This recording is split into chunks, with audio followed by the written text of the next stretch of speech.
What happens when we don't express our feelings honestly? Well, we are breaking trust. The other person doesn't know us. They don't know who we are. They don't know what we want. And it's as if you are relating to a mirage because you can't find the real person. You only are finding what they're showing to you. Welcome to the Yearning Heart Podcast, where we discuss with everyday people our journeys towards love, our growth, and the yearnings of our hearts.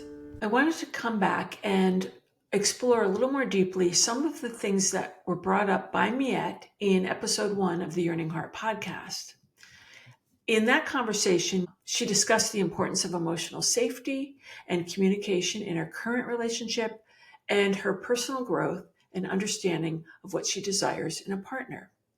So this particular podcast brought up a lot of issues that are great issues to explore more deeply.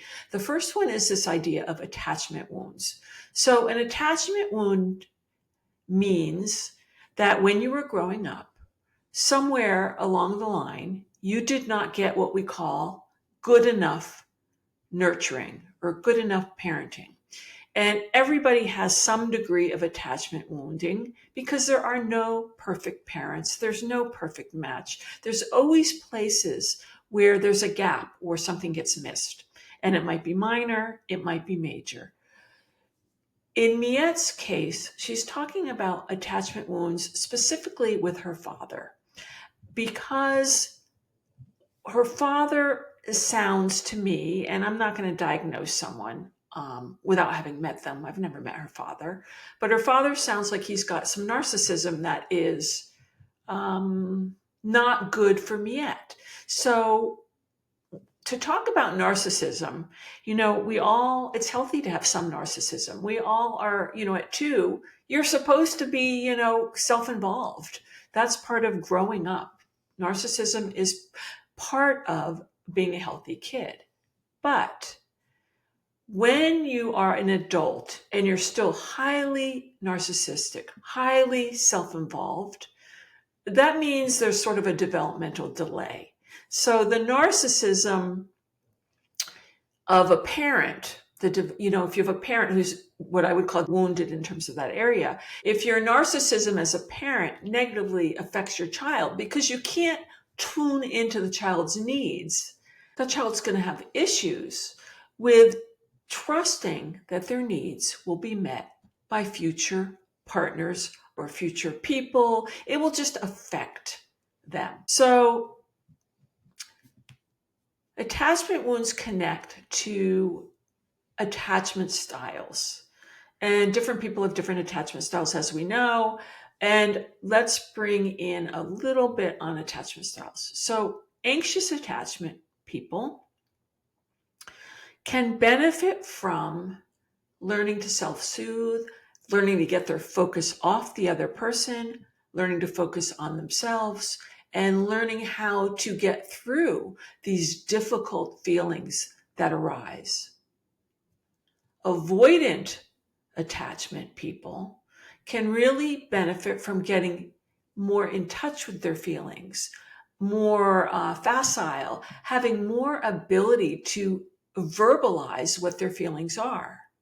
So just wanted to put that little piece in there. One of the things Miette brings up is self-soothing. And she does this when she tells herself that she isn't going to assume the worst. Those weren't her exact words, but that was the idea. She's not going to assume the worst about her partner. And that is a form of self-soothing. So instead of allowing herself to go into the fear and assuming the worst, she instead has a cognitive conversation with herself, a conversation in her head where she says to herself, I'm not going to assume the worst about this person. And that helps her stay calm and more balanced. She also talks a lot about emotional safety. And emotional safety is an essential ingredient for a safe and connected relationship.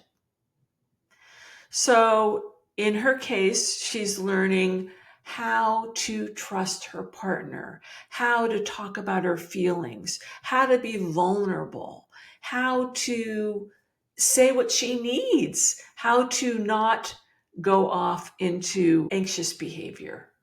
And emotional safety allows for deeper connection and understanding. She also talks about listening. When she is listened to, she feels more space. She feels a sense of safety. She feels she can relax. She feels like the other person is there for her. Now, this is really important for her, that somebody listens to her without judgment and accepts her experience, even if their experience is different. Now, in any relationship, if you want to have a good relationship, you must be able to accept that your partner's experience is valid, even if you don't agree with it, it doesn't make sense to you. They're coming from their own history, their own perceptions, and part of making the relationship safe is listening and accepting what they say, even if it's different than what you believe or what your experience is. And this brings us to trust, because that is part of trust. Vulnerability is part of trust.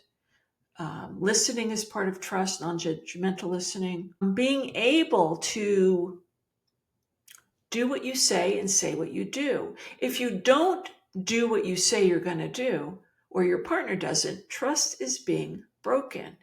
And we don't need to be in a relationship with broken trust. For instance, let's suppose your partner is an addict.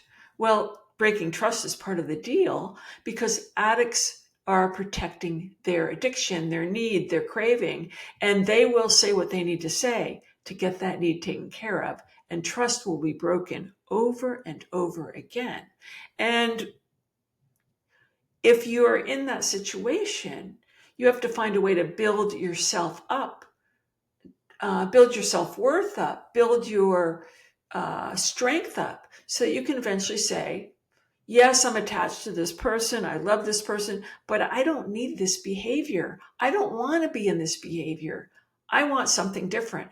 And you find the strength to move on, or you find the strength to tell that person, you're going to kick your addiction or I'm out of here. And then you see what they do.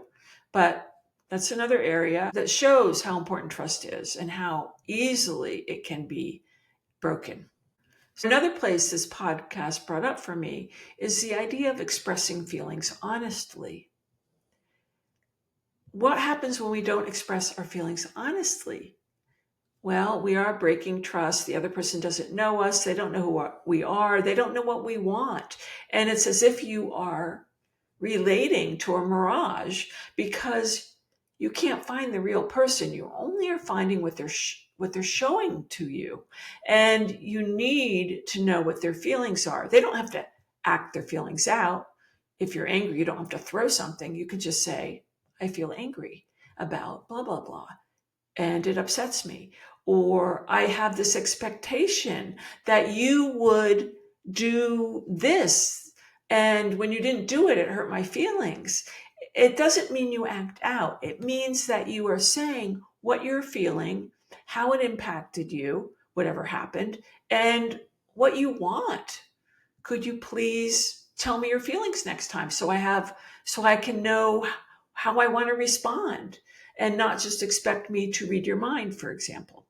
Those are some things that came up for me that I wanted to open up and explore a little more, explain a little more, so that you would have a better understanding of those things. Thank you for joining me in this podcast. I hope you found it both interesting and informative. If you enjoyed it, please subscribe on whatever channel you like to use. You can also find me on social media, usually under Reconcile. And just a reminder that we have a relationship app called Reconcile out to help you create your best relationship. And it's in both the Apple App Stores and the Google Play Stores.